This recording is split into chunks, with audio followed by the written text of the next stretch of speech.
Greetings, everyone. It is Monday, November 20th, 2023, here on the Wolverine.com Monday night show. Anthony Broom here with Chris Ballas and Clayton Safey, as we are every Monday night. And this is the Monday night of all Monday nights, because this is the one that kicks off Ohio State week.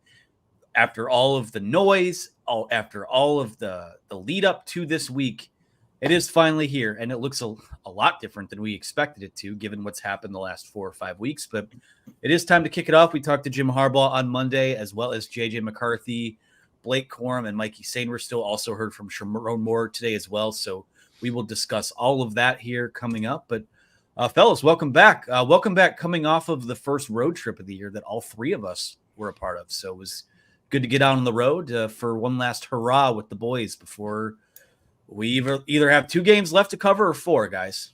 It's not one last, because we'll be together in Indianapolis here in a couple of weeks. So just a reminder.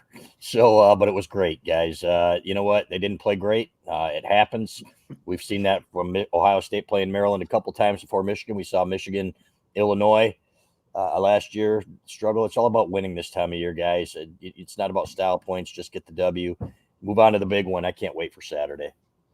Yeah, great to get a win for this Michigan team. Jim Harbaugh called it glorious. Certainly 11-0 for the second straight year for the first time since 1901, 1902 is a hell of a feat. So congrats to these Michigan Wolverines. Congrats to the Ohio State Buckeyes coming in 11-0 as well. And it should be a clash of titans on Saturday. Super excited and can't believe we got to wait all week for this. We'll have a few basketball games and Thanksgiving to take our mind off of it, but it's going to be a long week waiting for this one. They better play better, that basketball team. I just saw that Long Beach State scored 52 points in a loss to Illinois State. Is that right? Wow. That's crazy. Yeah, that's not fun. So, yeah, be careful about calling basketball a reprieve from this long week, because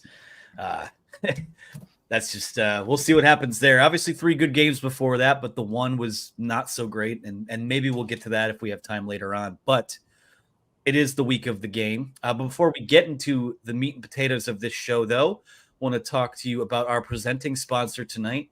It's our pal Susie Surma. Are you ready to buy a home?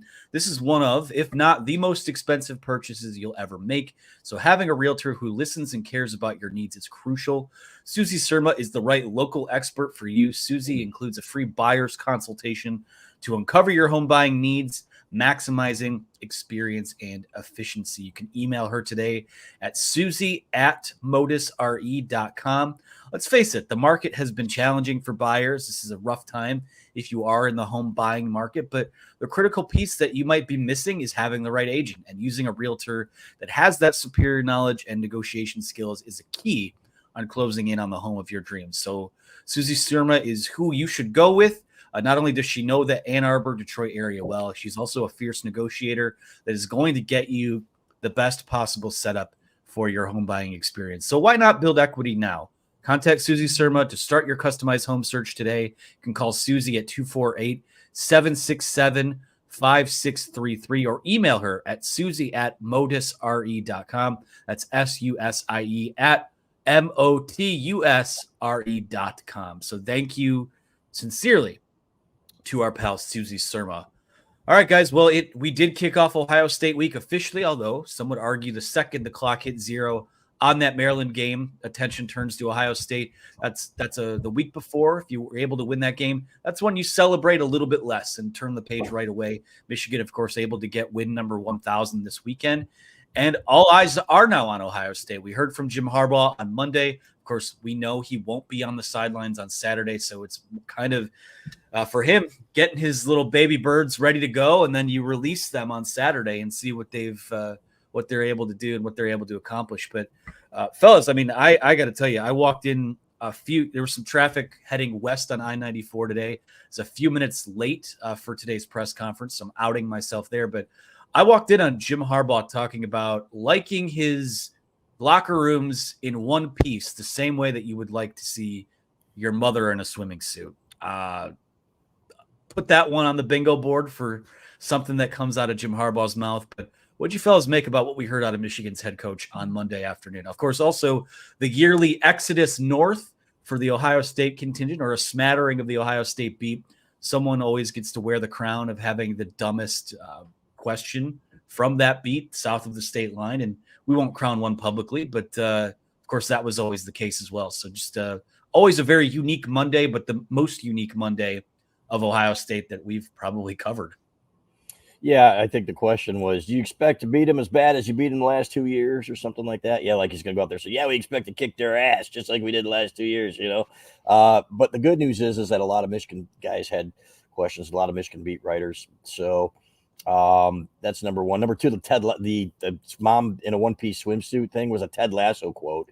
And Jim Harbaugh made that perfectly clear. So everybody's like, he's got the weirdest quotes. I'm like, wasn't his quote. It was Ted Lasso's quote from the locker room. So keep your bikinis on there, guys. So, so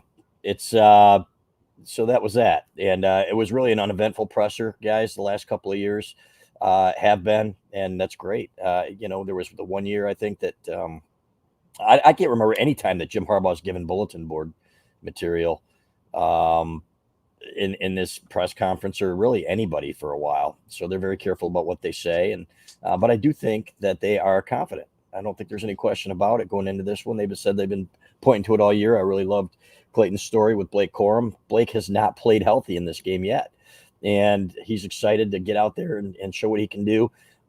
And yeah, they haven't run the ball extremely well this year, but I think they're due a big game, fellas. For some reason, I think they're going to be able to run the ball against these guys, even this good defense, and they're going to notch it up, take it up another notch. They did it against Penn State. I think they can do it against Ohio State. Yeah, if there's a weakness in this Ohio State defense, it'd be that a couple teams have been able to run the football on them. Notre Dame started to go that route in that game. Obviously, they weren't able to finish the deal at home, but there's been a few instances there. So I agree that Michigan's confident, and they should be confident. I mean, these guys, you talk to Blake Corum, he's never lost to Ohio State. You talk to J.J. McCarthy, he's never lost to Ohio State. So there have been so many years where guys on the roster, nobody has beaten Ohio State. Now it's basically the exact opposite. They didn't play in 2020, and then they've won the last two. So the senior class is going to go out potentially 3-0 against the Buckeyes. So I agree. I thought the dumbest question, there were a couple that got in. One of them was somebody asked J.J. McCarthy why Michigan's good. Explain to me why you guys are good. So it's something like that. And, obviously J.J. handled it perfectly, but, it's just kind of what you get on this week. But, yeah, I mean, I think it was a whole lot of nothing. I thought that probably the best part or the highlight was Jim Harbaugh being asked about his level of respect for Ryan Day. Obviously, there are reports out there that, he was potentially behind the private investigative firm that is basically, started this NCAA investigation into Michigan. Well, Jim Harbaugh, basically pivoted right off of that initially and started talking about how everything other than the preparation for the Ohio State game is irrelevant this week. They got to use every minute, every hour of every day towards Ohio State. And he's right. But I thought that was very interesting. And as somebody, I think on Twitter put it, basically, Jim Harbaugh will tell you who he respects. He is not afraid of, talking about the other coaches or other team and how much he respects them. And he'll go on and on and on. But this one, he didn't even touch the question at all, I think, which was pretty telling. And guess what? Given the circumstances right now and everything that's going on, I would not blame Jim Harbaugh one bit if he has, very little respect for those guys down there. Yeah, I mean, that's they did. You always want to avoid the bulletin board material. We didn't get the yearly question of back in 1986, Jim, or back in 1986, you guaranteed a win over Ohio State. Are you willing to do that this year? Or someone ask a player, oh, your head coach did this back in the day. Is that somewhere you're going to go? So didn't get anything silly like that. Ron Higdon, man. Yeah, well, it was a leading question. I was there. I remember that fondly. From AirSafe has a quick $1.99 super chat. It says, can Jim communicate with the team by phone during the game? No. I mean, the second those buses leave for the big house, Jim Harbaugh is not involved in that. And I believe he can't be involved until, said buses leave the big house. I'm not 100% sure what the setup is, but no, he's not going to be on the sideline on an iPad facing the team. And given the fact that they're kind of accused of maybe some loophole type stuff in the rules, they're not pushing it. And you know what? I don't think that they need the best thing at this point is for him. Maybe I won't say not to be there, but you let the guys that you empower to make those decisions on Saturday make the decisions. So no, I will not be communicating with the team. No, however, there is nothing in the NCAA bylaws or Big Ten bylaws about smoke signals. So if you see some smoke from a grill or something like that and patterns, then maybe it's Jim firing up a steak. Just firing up a steak. Sharon, if you see smoke, it's run play action or run the ball or something like that. You got it. Yeah. Great question there, though, Air Safe. Appreciate you watching. Yes, appreciate it. Any other notes from the Monday press conference? Obviously, injuries are a big deal right now. JJ McCarthy, again, I'm no doctor. Watched him walk in today's press conference. Not really a limp. At least it wasn't noticeable to me. Didn't see a leg brace on or anything like that.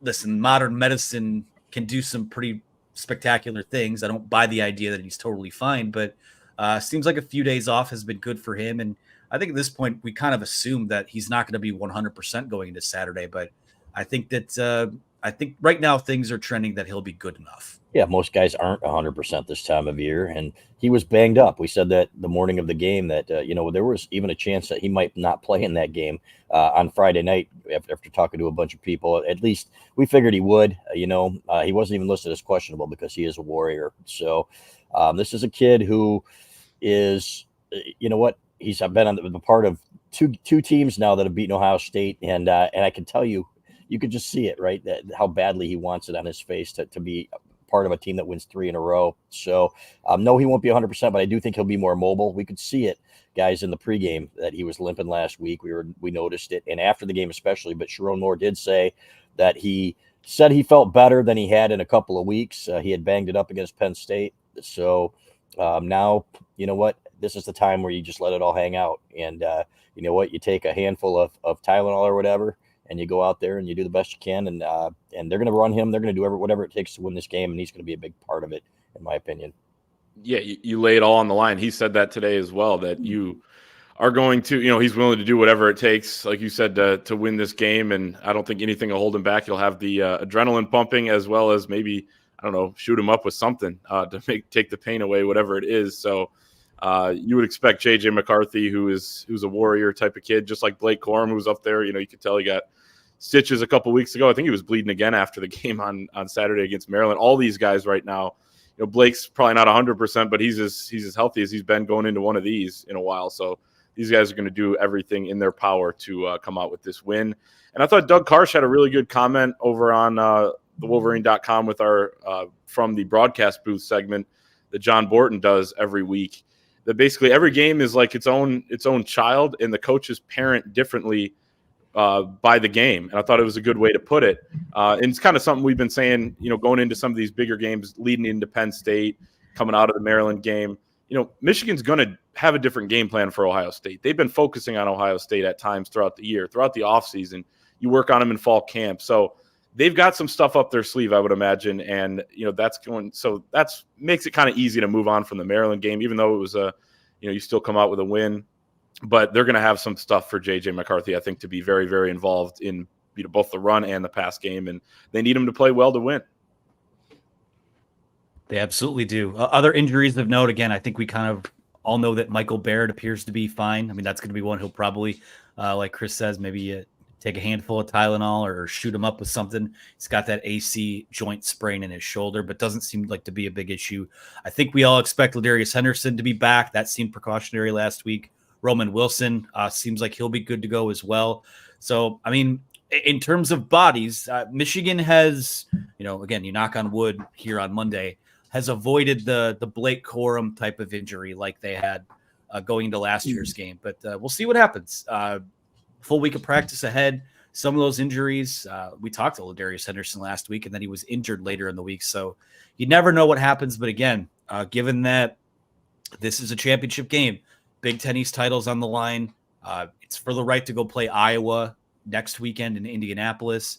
And this is a de facto playoff game for them because I don't know that a one-loss Big Ten team is sneaking into this playoff. But maybe we'll talk about that a little bit later. Any other thoughts, fellas, from what we heard on Monday? No, it was pretty boring, frankly. And I'm good with that because if you're dealing with some kind of, oh my God, he said this or he said that, then you know what? You have to go on every radio show and talk about what he said and why he said it, so on and so forth. These guys know what they're doing. So we got 9 minutes of Jim Harbaugh, and there were some of the beat writers behind me complaining about it. I'm like, That's absolutely perfect. You know what? Let's get him in, get him out, get Sharon Moore in and out here. Sharon Moore's got an opportunity here, fellas, on Saturday. Could you even imagine if an interim coach were to beat third base? Man, all the pressure is on this guy, right? You go out and allegedly, your family allegedly hires a PI. Jordan Acker, one of the Michigan regents, suggested that basically in a tweet. So we've said it many times. Michigan believes it, and they are investigating that. And so you got all this stuff here to switch that narrative. And it was my mistake. To sit there and look at Ryan Day last year and the way he handled the loss and think, okay, you know what, it's classy, the way he handled it and so on and so forth. I should have known better. Buckeye's going to Buckeye, fellas. Yeah, let me read Jordan Acker's tweet today. He says, he's Michigan Regent, says, "Go Blue, Michigan versus everybody, beat Ohio, third base." Those are all hashtags. Somebody says, "Wait, you guys are playing the Ohio Bobcats this weekend?" He says, "Do they hire PIs because they can't beat you? Whine to the commissioner to enact extraordinary measures without precedent, or nah?" That has taken off, as you would imagine. Boy, Jordan. Yeah, I got to tell you, this guy, the Regents, the administration, they've really gone to bat for Jim. Everybody's like, oh, why haven't they signed him yet? So on and so forth. And it seems like every time they try, something else comes out, maybe something leaks. It's almost like a coordinated plot, right? No, but they just do not want Jim Harbaugh here, and so you have to be careful. It doesn't mean they're not going to sign Jim Harbaugh. And, but what came out in those player interviews was damaging. And when you do that and you get that, when you have an investigation, there's going to be some things that leak out. As we talked to a source today, they said it does not look like other coaches have been implicated at this point, and they are not conducting any more interviews with players this week. So it looks like they're in the clear for a while. But some of the crap being thrown out there just needs to be silenced. And I'll say this: if they beat Ohio State, it's going to be a hell of a lot easier for Michigan to sign him. Harbaugh again, get him back for the championship game. I would love to see that, man. I would love to see it. And if the NCAA tries to crack down on them, I'd love to see a lawsuit and make those guys go away. And this is not just because, okay, they're picking on Michigan, so on and so forth. It's because of everything that we know that goes on out there. And they have made this into the biggest scandal in their opinion in NCAA history. This is absolutely ridiculous. Yeah, anyone who says that is absolutely crazy. Deeply mysterious. There's a lot of, backdrop to this game when it comes to that standpoint. Obviously, I will say, I don't know that Ryan Day can survive losing to Sharon Moore on Saturday. Maybe you keep him, he'd be 11-1. I don't think the loser of this game's getting a mulligan this year. I don't think that's going to happen. Although we didn't think last year that was going to happen. Nobody thought they had any chance. And Ryan Day talked about how the building was dark, early that next week. And then they had a chance, with, the way some other teams lost, USC being biggest example. So you never know, I guess, but I think you lose this one if you're Ryan Day, you're not getting into the playoff. At the same time, there's pressure on Sharon Moore. Michigan hasn't played its best football when he's been there, and it's more about Jim Harbaugh not being there. You don't envy necessarily Sharon Moore having to juggle everything he's having to juggle right now, but I think, there's a burden on his shoulder as well. The fact that he's got to get this team over the finish line here, they got to end with a bang. And that, if he loses, no one's going to blame him specifically, but I think people are going to look at the situation and kind of wish things were differently. They already do. But, he's got a lot riding on this as well. And I wrote about this on Sunday. Make no mistake about it. There is pressure on Michigan because this is the game that you prepare for all season long. You put in the beat Ohio drills. You put in the beat Georgia drills for moments like this. And I still feel like, and we'll preview the game later on this week, but I feel like this pressure is going to bring out pressure. The last few years has brought out the best in Michigan, whereas on the other side of the rivalry, it's kind of been, cracked and brought the house down, so to speak. So, make no mistake about it. Sharon Moore, you don't want to be known as the guy that let one slip through your fingers. Although a lot of people would say, oh, well, Michigan got railroaded and Jim Harbaugh wasn't there. There might be some validity to that. But the fact is that Michigan's favored coming into this game.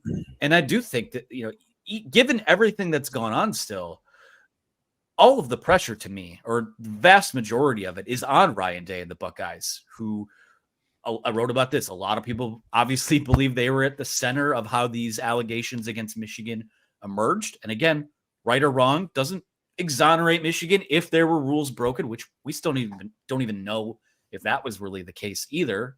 But, it's been a fan base and a program that have used this last month as a coping mechanism, because when things don't go their way, it's always been, oh, well, the universe is against us, and something like there's no way we could have failed.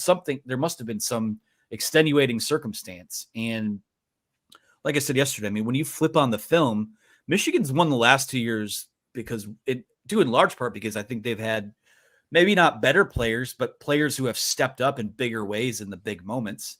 And then when push came to shove, Michigan took a bat to their skull the last 2 years. So to me, I mean, like I said, I don't know that Ryan Day is in danger of getting fired if they lose this game, but I mean, it's going to be an all-time, maybe comeuppance isn't the right word, or maybe it is the right word, if he loses and his self-proclaimed toughest team on the block lost to essentially Jim Harbaugh's understudy, coming off the month that they've had, coming off a draining a few weeks that they've had. So to me, I look at this game and I really do feel like there shouldn't be any pressure on Michigan. I mean, they are the Big Ten champions 2 years in a row. They're favored to do it a third time in a row still. So all these arguments are, oh, is Michigan going to be up for the challenge, or are they going to be able to get up for this? Are they healthy enough for this?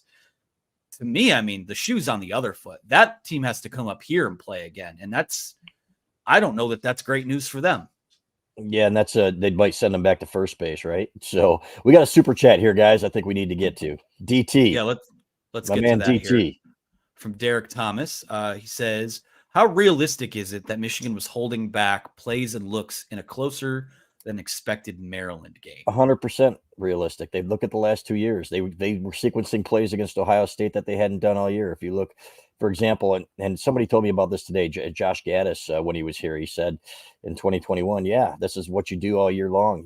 You're looking for tendencies, and then you start looking for things that you haven't done all year, and then you do them. And two things come to mind. J.J. McCarthy coming in as a true freshman, and instead of running, throws a bullet down the sideline to Roman Wilson, right? And then on the next play, they run a flea flicker, and you've got Mike Senior still running wide open. So things like that. Absolutely. Everybody looks at one game. I can go back 10 or 15 years, and you can go back and look at the game before the game, whether it's Michigan, Indiana, whether it's Ohio State, Maryland twice, where I think it was a 1-touchdown game, and then another game they should have lost, and they came out and pummeled Michigan a week later. It has no bearing on what's going to happen in this game. We can go back to 1995 when Tamangabiaka Batuka ran all over Ohio State when Michigan they'd been good that year running the ball, but not like that. So there are going to be different looks and things that they do. They're going to be wrinkles, not just, airing it out on, downs that they don't normally air it out. They're going to be things that are wrinkles in the run game that they've been saving for this year. John Cooper did it brilliantly in 1999. He still lost, but against Tom Brady, but they ran, I think, like a little fullback trap or something like that so many times that Michigan hadn't seen all year. And I think they ran for 200 and something yards and they still lost. But that's what this game's all about, fellas. And right before he died, Bo Schembechler, the last press conference that he ever did, he said, when they said, do you prepare for Ohio State during the season? He said, every day. And I've never forgotten that. And that's exactly what they're still doing today. It's a great question, Derek. It is a great question. There's no question that's what they do. Jim Harbaugh's been notorious for this throughout his career. And then you've seen some of the most elite game plans I've seen, one game in, really watching football in some of these games. I mean, 2015, it didn't go their way and they couldn't get a stop, but I liked what they were doing early on in the game. 2017, even with John O'Korn back there, I mean, just everything, it was put together, and he missed a couple throws, but quite a few, obviously, as we know, but that was there. The 2021, I mean, you even think of the first touchdown. The week before, they're using Donovan Edwards all over the field. Then they motion him out, and next thing you know, A.J. Henning's got the ball running around the other end. So, I mean, they do that. They put stuff on film throughout the year. And it felt like at times this year, too, I think of early on in the Purdue game as one big example recently that I've thought of. But they've kind of let it all hang out there, use some of these wrinkles that we're talking about, or some of the different things they can do stuff off of in this game, and then they'll dial it way back. And I think we saw it dialed way back against Maryland. I think we also saw probably the team take the foot off the gas a little bit. You're up 20 points. Roman Wilson, maybe he could have come back, but it's like, oh no, we'll rest him. And all this stuff kind of comes together, and then give Maryland credit for not giving up, continuing to fight. and playing well. So like you said, I mean, you kind of throw out the result at this point. You got the win, you move on.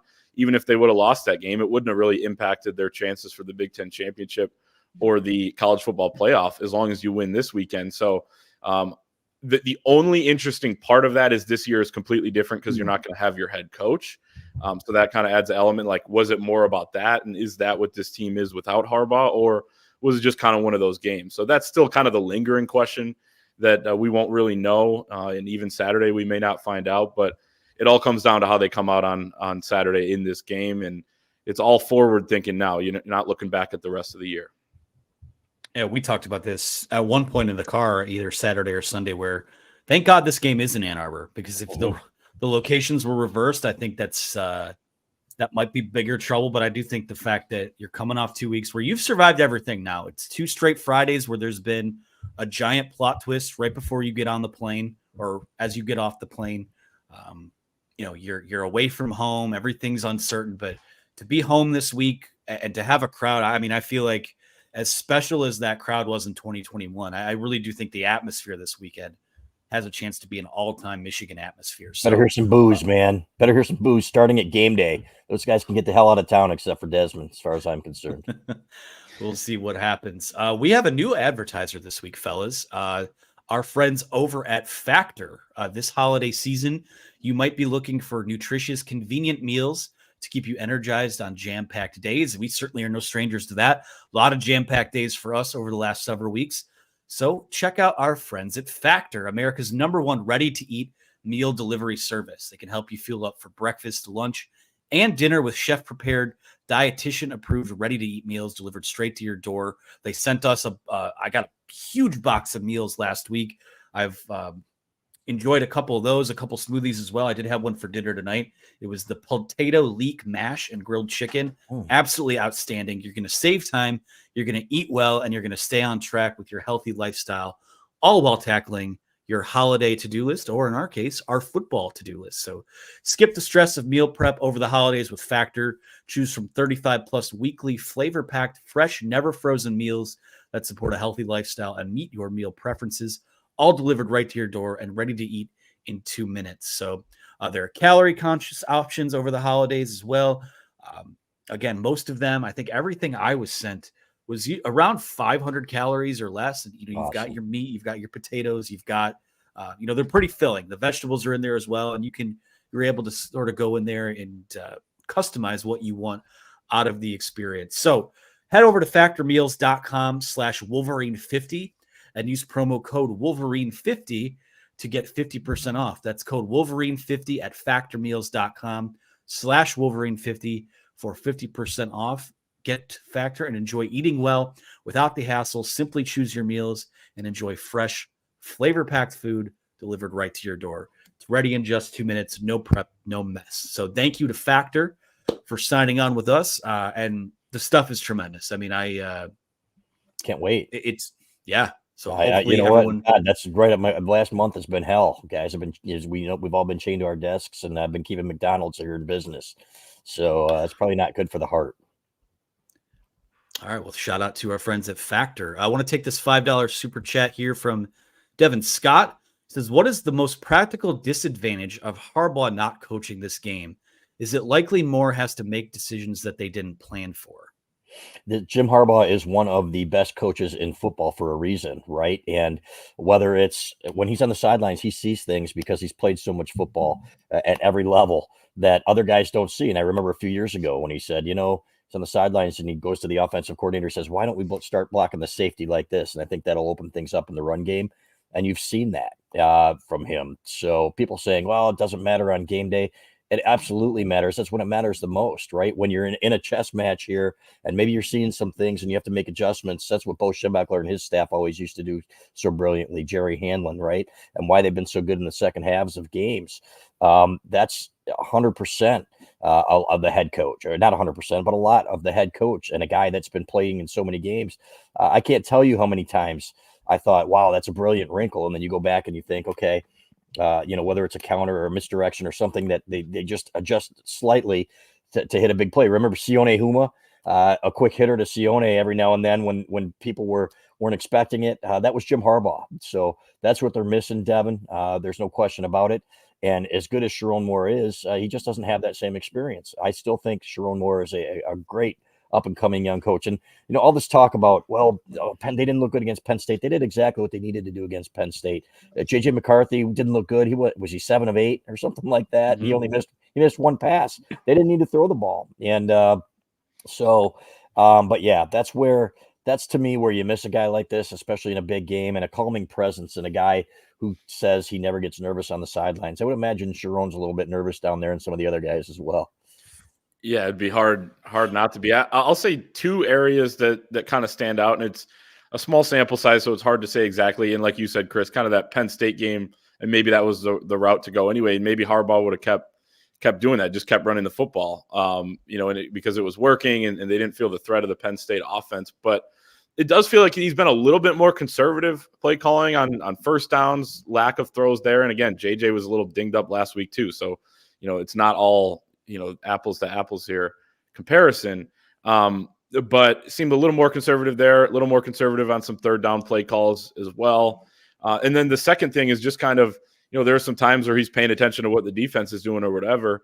He not only has the offensive line to worry about, but sometimes you need that time while the defense is on the field to talk to the other coaches, make those adjustments, find out what everybody's seeing, talk to a Trevor Keegan or exec center. Hey, how are they lined up? Or, what are they doing? What kind of stunts are they running? That sort of thing. So you can get all the information. It seems like he's maybe pressed for time a little bit down there. I was on the field for the Penn State game, and there were some times during the defensive possessions where he's just sitting over there with the O-line. So I think he's trying to manage that, but it's just hard to do. It's a lot to do. And you got to make sure the other coaches are helping him out, which it seems like they are. So that's a big positive as well. You got guys like Mike Hart calling the timeouts. You got Jesse Minter running the defense.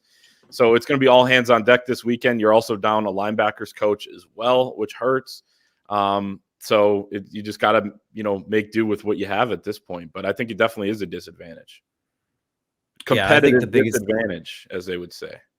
Have heard that term a lot lately. I wonder. I think this one's a lot easier to quantify. It changes everything operationally. You just see, and again, to a certain extent, has the offense been playing possum the last few weeks? I mean, yes and no. I think in the Penn State game, I think the game plan was, hey, let's get out to a lead, and then we just get to pin our ears back, and we can run the football because we know they're not going to score. Maryland a little more dangerous than that, and credit to Maryland. I mean, they played their rear ends off. Usually, typically November, we see them kind of wilt away, but those guys deserve credit for hanging in there as well. But at one point, Michigan was up 23-3 last week and had a chance to go up 30 to, I believe, 30 to 10. 30 to 10 at the half. You throw a pick in the end zone, and all of a sudden you're back in the game. So got to avoid those self-inflicted wounds. But everyone has to take on just a little bit more. Before we move into the questions part of our show, because I think, when we do the preview show later this week, it's going to kind of revolve around the matchup itself. But I want to look at this from a little wider angle of a lens. I think, as we said earlier, Saturday is basically a playoff game. And I don't think that this Michigan team, with a loss and without a conference championship appearance, is going to get that benefit of the doubt from the committee. I think the quote unquote bubble this year is just a little bit stronger, with teams like Oregon, Texas, Alabama's lingering. Florida State lost Jordan Travis over the weekend. And, now it seems like the committee might hold that against them in terms of, are they one of the 4 best teams or not, which I still think is crap. You win the games on your schedule, do what you got to do. But this bubble behind them is not quite as weak as last year. So for better or worse, guys, Saturday is a playoff game. And essentially, if Iowa takes care of business this weekend, they stay ranked. Next week almost becomes I don't want to say you could afford to lose a Big Ten title, but this one Saturday is a college football playoff game, essentially. Yeah, and the bubble's not, but you know what? There's still a lot of football to be played. That's the crazy part about this. I mean, 2 games, either way, you could have a team lose a couple games, because these games are tough now, right? These are rivalry games. These are championship games. And we can argue the merits of a championship game. I think those are going to be going the way of the dodo at some point too, even though they're money makers, right? With super conferences and stuff like that. Either that or super conferences are going to expand so that those games really mean a lot more. because you're going to have two really elite teams. But yeah, to me, we don't really know yet, but it certainly seems that way. It certainly seems that there are better teams, right? If you look at Washington and Oregon, if you look at the ones that you mentioned, I think that's true. And the biggest thing to me is that Michigan's not getting the benefit of the doubt from anybody, fellas. The way that teams have been hammering them, and the way the talking heads have been talking about them. So they need to win this football game. I think they have a great chance to do that. It's going to be tough. As Clay was saying this weekend, without Jim Harbaugh, man, it is a big deal. People don't really realize that, but I do think they'll be pumped up for this one. It is nice that there's a little bit of a reprieve from the NCAA crap, and they're going to have their families in town for Thanksgiving. So they're going to be fired up for this game, fellas. And but this is one they definitely have to have. I don't see Iowa quite scoring enough points on them to beat them if they do make it to the championship game. Just call me crazy. There are only so many safeties in a game possible.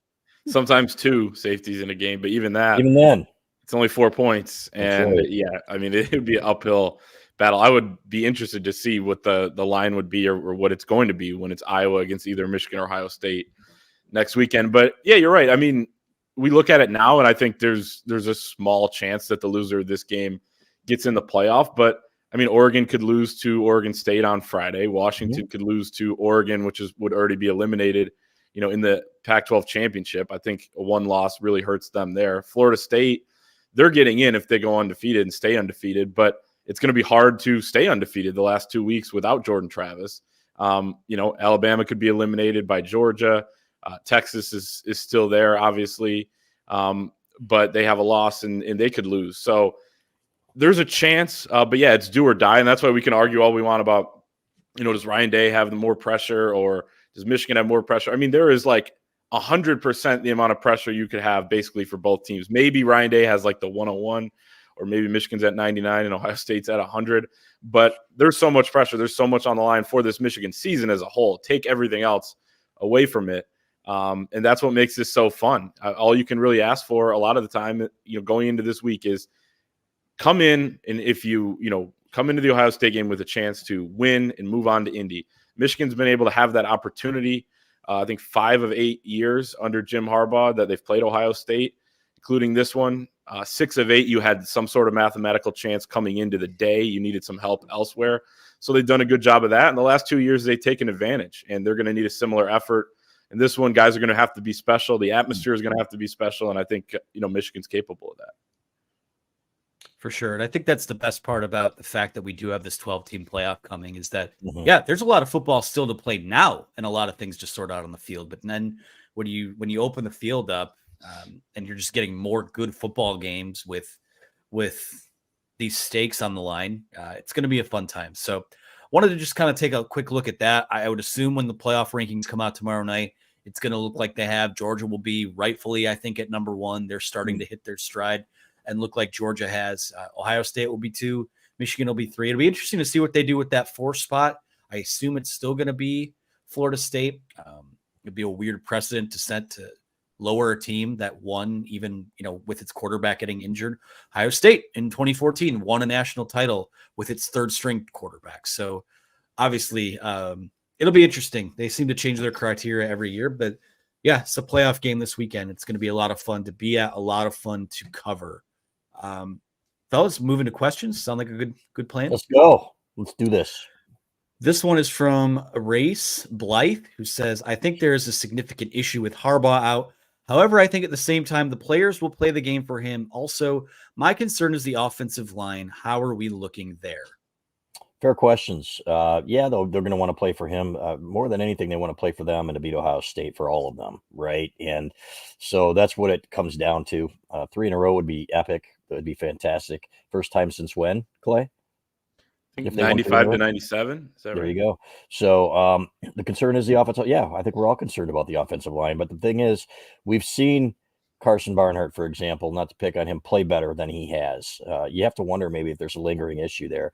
Guys are getting off the ball awfully fast on his side, too. I don't know, maybe if there's something with the snap count that they need to look at, especially for this game. But Carson Barnhart more than held his own in this game. Ladarius Henderson is going to have to pick it up because you know what? You cannot leave J.J. McCarthy out there to get hit. It just can't happen. If he goes down, guys, this game is pretty much history, right? With all due respect to Jack Tuttle.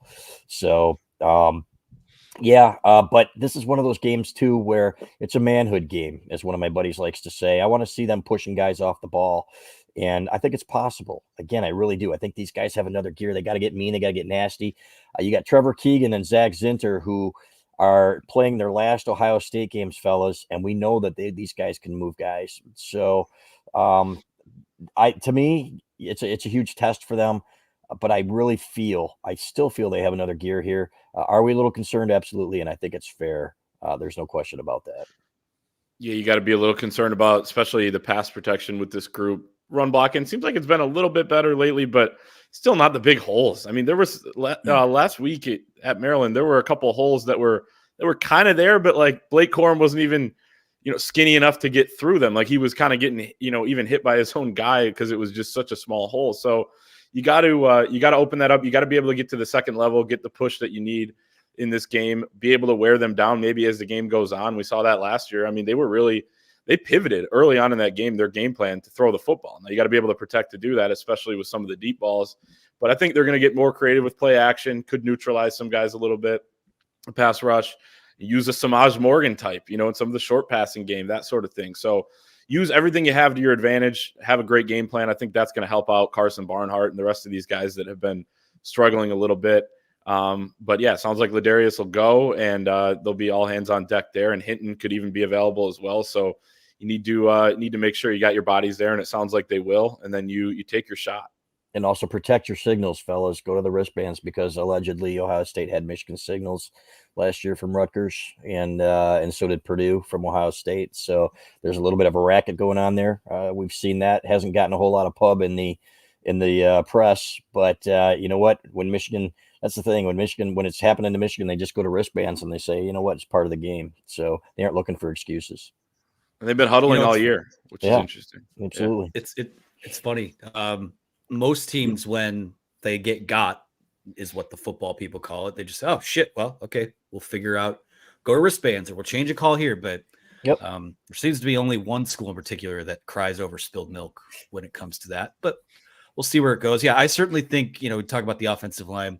Quick game's going to be huge. Donovan Edwards in the passing game, Samaj Morgan. All of a sudden, you call him an X factor, but all of a sudden, he's already one of their most maybe valuable is not the word, but he's become an important part of this offense. And I think Saturday is a game where a guy like that can really make an impact as well. Go to this one from Jeremy, who says, do you think that Moore and Campbell need to have a new plan with JJ regarding with how they communicate with him throughout the game? Since Jim hasn't been on the sidelines, he appears to be off. Penn State had nothing to do with him being off. They couldn't protect him, and that's why they changed their game plan. Those guys were getting off the edge so quickly. He had no time to do anything, and he still completed 7 of 8 passes, right? And then he had the 1 PI. So I don't think that has anything to do with it. In terms of last game, he was hurt. The guy was out there, playing through a lot of pain. So I don't think there's anything wrong with him. The decision at the goal line was terrible. He had 2 or 3 bad passes. He hasn't had that, as Sharon Moore said, since the Bowling Green game. So I think this is the time when he shines. I think you're going to see it on Saturday in terms of, you know what? And when you lose Roman Wilson too, let's not forget that, fellas, early in the game like they did.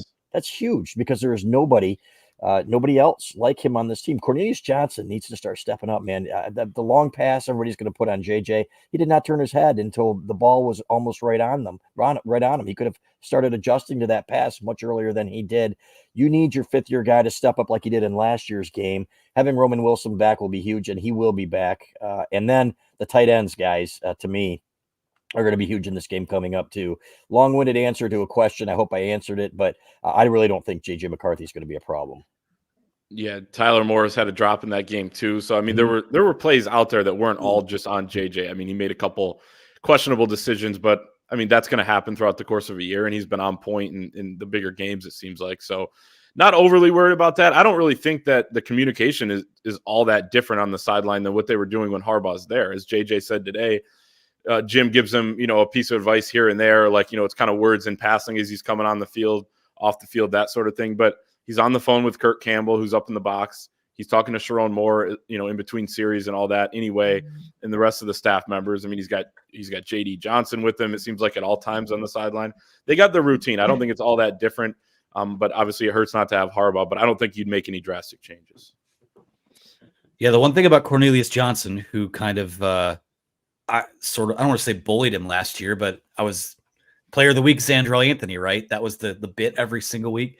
The one thing I've learned about Cornelius is that typically where he has a game or a stretch where he's made a lot of mistakes, he tends to pay that back with interest. So that's going to be something worth watching on Saturday. And the other thing that I think we've kind of learned about JJ too is that when he does have a stretch where he's not playing well, he kind of tends to vomit all of his mistakes out into one game. And then next week, you maybe get the best version of him. And sadly, last year, the TCU game, he didn't get to play a game the next week, but still kind of played a big role in bringing them back in that one. So again, I have very little concern about that as well. The concern is more about his health, but operationally, who's talking to him, who's saying what, it doesn't seem like that's changed a whole lot.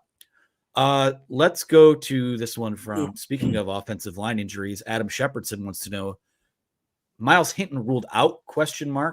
No. That injury Saturday didn't look good, but I don't know how serious it is. Sharon Moore already said it wasn't that serious. There's no structural damage, and he said today that he could probably be back. So I'm not worried about that one. And Hinton was not going to start anyway. It was going to be Henderson and Barnhart, and then you still have Trente in there as well. So we got a couple more super chats as well. We do. This one from Will for $4.99 says, just wanted to thank you for all the hard work over the last month. We appreciate the content during this hectic time. Happy Thanksgiving. Oh, well, we are thankful for you, Will. Fellas, would you like to go around the room? Yeah, that's man. Thanks for the $4.99. That's going to go directly to the beer fund. And maybe, if this continues, paying for my trip to the loony bin, guys. But it's been nuts. And we just appreciate that very much for acknowledging that. It's been, these guys have been putting in a lot of work, a lot of hours. Yeah, thank you, Will. Appreciate you, and happy Thanksgiving to you and yours. Amen. Yep. One again from Derek Thomas here says, sorry about that. $4.99 from Derek Thomas says, do you think Michigan and Coach Harbaugh have evaluated whether Coach Moore has too much on his plate during game day? Is there a backup plan? That's fair. Because if you look at, everybody's looking at that offensive line and saying they haven't been the same since, he's had to take over, things like that. Somebody made a good point today. Is somebody else, can they promote another coach like they did with Rick Minter? Obviously replaced Chris Partridge, but can they take another coach and put him in his place to coach? No. So, all right. No. So he's doing double duty. And that's tough. There's no question about it. But I think it was Clay who mentioned that he was over-sitting with the offensive line at one point against Penn State when the defense was on the field. So, but these guys are veterans. They don't need to be babysat, in my opinion. So I don't think that's an issue. I think right now it's about execution. And Sharon and Kirk Campbell really need to their priority now is to see what's going on during a game and try to replace Jim Harbaugh, which again is really tough when you've got a guy that's played and seen so much football. It's going to be hard. So I don't think that's a part of this. I think more than anything, it's what you're missing with Jim Harbaugh and that can't be replaced. So that's just my opinion on that. I agree with that. And I will say going into the third game in a row with this setup and really the, because Sharon was the head coach also for the Bowling Green game, and he had a bigger role in the game before that. And then he was suspended the game before that to start the year. But you've gone through this now. Every week you do it. It's another, learning, experience for them and everything. And I think Harbaugh's always evaluating how things are going, probably asking questions. How did that go? How did you come to that decision? How are things going on the sideline, that sort of thing. So I think they're probably making little tweaks here and there that we wouldn't notice necessarily as well. So I don't think it's a concern that they're totally not worried about it. I think they're probably making those tweaks when they deem necessary. Yeah. I see some guy over there saying the infatuation with Cornelius Johnson with this team. There's no infatuation with Cornelius Johnson. We're saying he needs to be better. If he's talking about us, he needs to step up. That's all there is to it. We've seen him make some plays. Just because he hasn't doesn't mean he can't. We saw it in last year's game. So come on, man, be better. If anything, we're trying to jinx him so he has a big game. Absolutely, 100% reverse jinx. Well, that's my job. Maybe I'll do that on the Thursday or Wednesday show this week. Pick him, AB. Go Blue. No, you don't want me to pick him. Yeah, that's the kiss of death. Oh, don't pick him. Don't pick him. Go Blue 982, a $5 super chat, asks, JJ wasn't great on Saturday, but at least we are not Florida State with Jordan Travis gone. I hope to see my first victory in person over Ohio State. I was at the 2019 game. Cue the vomit. Yeah, I have an interesting streak on the line. I haven't seen, just via circumstance, I haven't seen Michigan football lose a game since the Citrus Bowl against Alabama. That's the last time I was in person for a loss. So, and I'll be there Saturday. So she will bet accordingly. Yeah, as long as no crazy Ohioan gets to you first. We might have to hide you out somewhere, right? So that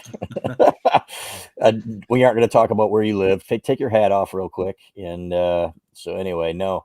But yeah, you know what? Here's the thing. You know, Michigan really believed that Ohio State had their signals in 2018 and 2019. Ohio State was putting up crazy numbers. Now, granted, they may not have been, you know, the most sophisticated signals out there, but it was very clear they knew where to go with the ball, right? And some people said, yeah, you can go.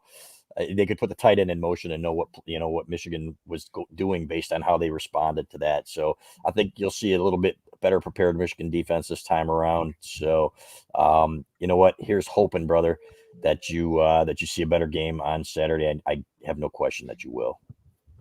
Yeah, I will say too, just to speak to his first sentence there, when Jordan Travis went down on Saturday, obviously was tough to see, and heart goes out to him and everything because he's such a great player and fun to watch. But it kind of put things in perspective a little bit. Like FSU, they have no chance now of winning the national championship, in my opinion, at least. Even though they had a chance coming into Saturday, like what Michigan went through on Saturday, winning by one possession for the first time all season long in 11 games, wasn't that bad. And JJ being a little bit banged up isn't that bad. He'll be ready to go on Saturday. I have no question. And yeah, hope you. Go Blue 982 are able to experience the victory over Ohio State, because you'll get the field storming in there. You'll get just an electric atmosphere. They'll be playing Pump It Up. It should be fun as long as Michigan's scoring and winning. Yeah, I mean, Saturday was finally one of those famous oh shit games that I always talk about. So it's going to happen. First one of the year. Comes in the 11th game. Not too shabby. Not too shabby. It's kind of nuts. Yellow shirt guy for $9.99. Of course, a yellow banner here for yellow shirt guy in a yellow shirt. That goes back to the Doug Skeen being on the sidelines at Penn State. Some guy chanting at him, "Fat guy in a yellow shirt." All Skeen could do was turn around and nod at him and say, "Good one." So chicken sandwiches for Thanksgiving, man. Right? We had chicken sandwiches in the box at Maryland. Chick-fil-A. I think I had 3 of them. I still have a piece of bacon lodged right here. My detox is coming between Thanksgiving and Christmas. It has been one hell of a month covering this story, but thanks for the $9.99 yellow shirt guy. You are a gem, man. We appreciate you very much. Yeah, get Ohio State. What's the best chicken sandwich in town that they could get on their way out of town before they hit the bus? There's no Chick-fil-A in Ann Arbor, I think. There's no Chick-fil-A in Ann Arbor, which is ridiculous. I need to start a petition or something like that. Yeah.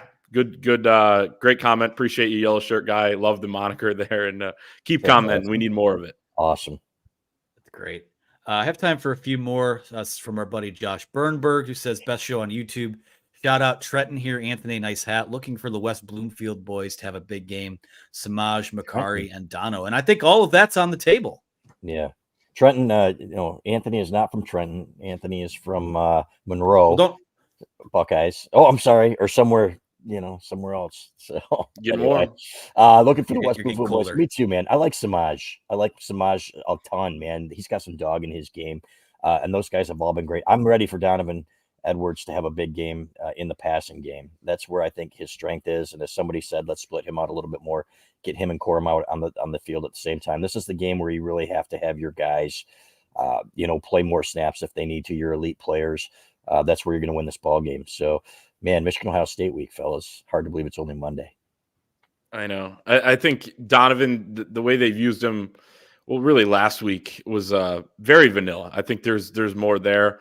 Be going with a lot of double tight ends, so you got to find a way still to get Donovan on the field with Blake and all that. And they've been kind of teasing that Donovan Kalel Mullings package as well. I'm interested to see what they have, what's in store for that on Saturday as well. But Samaj Morgan, think of this.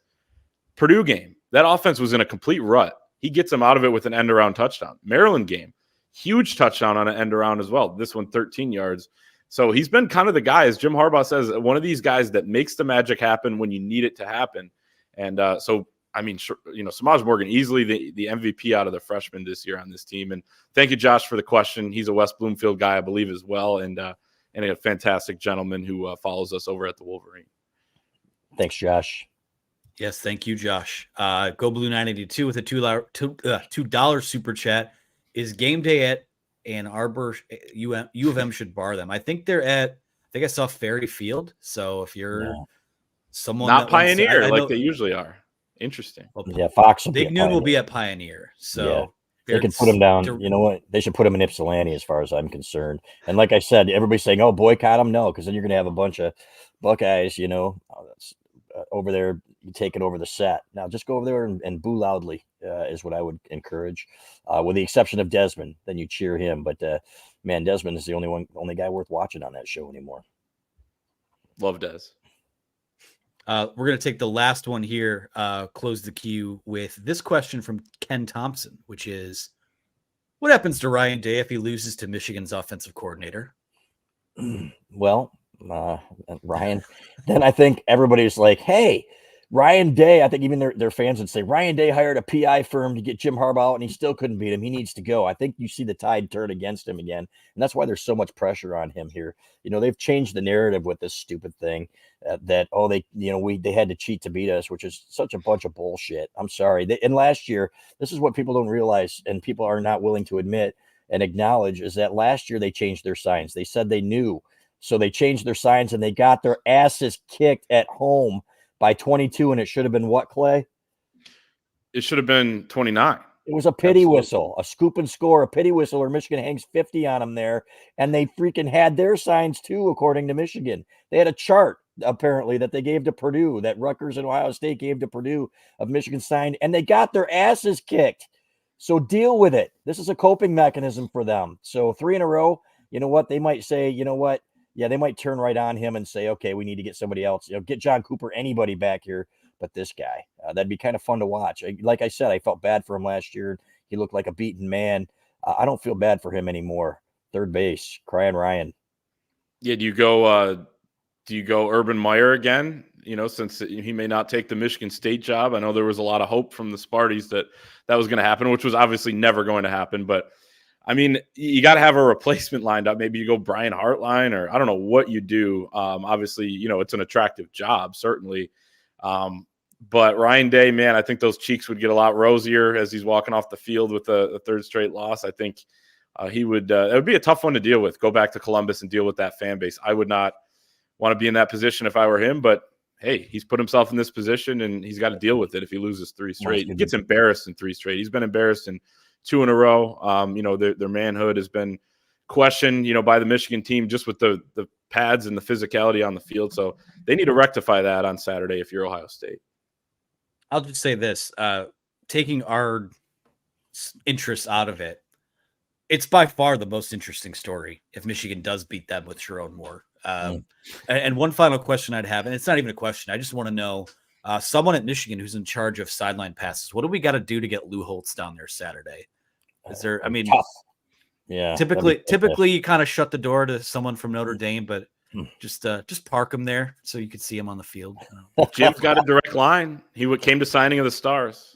Yeah, that's a good point. That's a good point. Get him down there. Put a headset on him for all I care. Put him on a lazy boy right next to Ryan there, and let him. That'd be fantastic. So, by the way, they need Tom Brady to be honorary captain. I know there were rumors of that early on in the year. I think that might happen on Saturday. Why? I think that would. You don't really believe that, do you?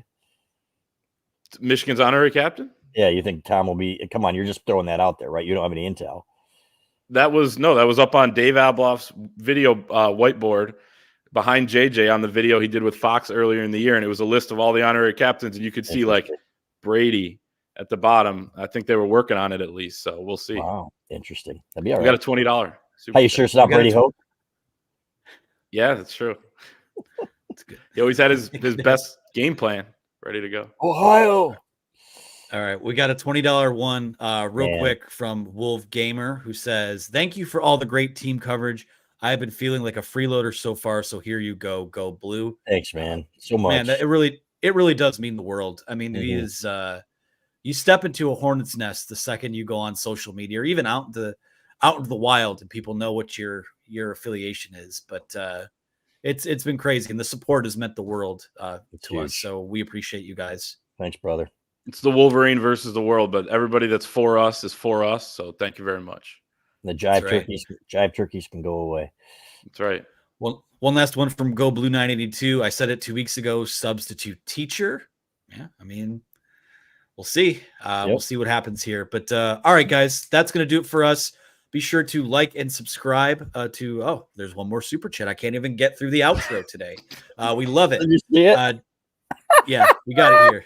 Yeah, I don't think you can put that up, can you? Oh, well, you know, let's put it up. We'll just put it up. I'm not going to read it, but we'll put it up. Oh my. All right.